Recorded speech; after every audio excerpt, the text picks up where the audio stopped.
When it comes to getting kids to learn, making sure they aren't hungry is a key factor. A federal program to help with that is being expanded to cover 3,000 more schools. The USDA's community eligibility provision provides universal free school breakfast and lunch to students at qualifying schools.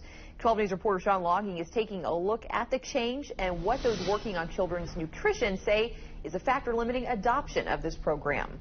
Mike Rachel, the program has been available nationwide for nearly a decade. A school becomes eligible based on the number of students who qualify for federal programs, food assistance, Medicaid, and others. But historically, a large number of Kansas schools who qualify do actually adopt the program. The main roadblock of that is reimbursement. It's quite the operation for Derby Public Schools when 4,000 meals are provided each day. We like to feed people. We like to take care of people. We know that hungry children can't learn. For 9 years at Cooper and Oaklawn Elementary Schools, breakfast and lunch came free for students. Swaney was added this school year. The schools participate in the USDA's community eligibility provision. All of the kids at those schools can just walk into the lunchroom and enjoy a meal without any worry. Martha Lawson says that's about $800 a year per child a family can use for other needs. She also sees this program helping to remove the stigma that often comes for students on free or reduced lunches.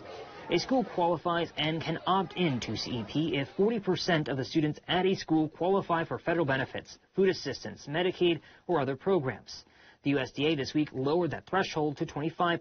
Lowered the threshold so that more schools qualify, but they did not change the reimbursement to match that. So we're only like halfway there. Kansas Appleseed, which works to address issues of food insecurity and childhood nutrition, says that's often what keeps eligible schools from opting into CEP.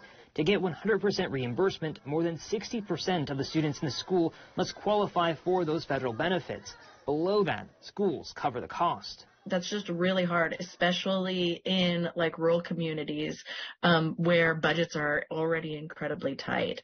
So, and because CEP is for schools that are low income schools, you're already facing that.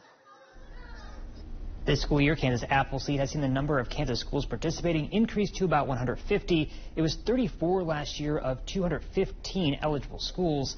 Also this school year, Topeka schools implemented CEP district-wide, the first to do so in the state.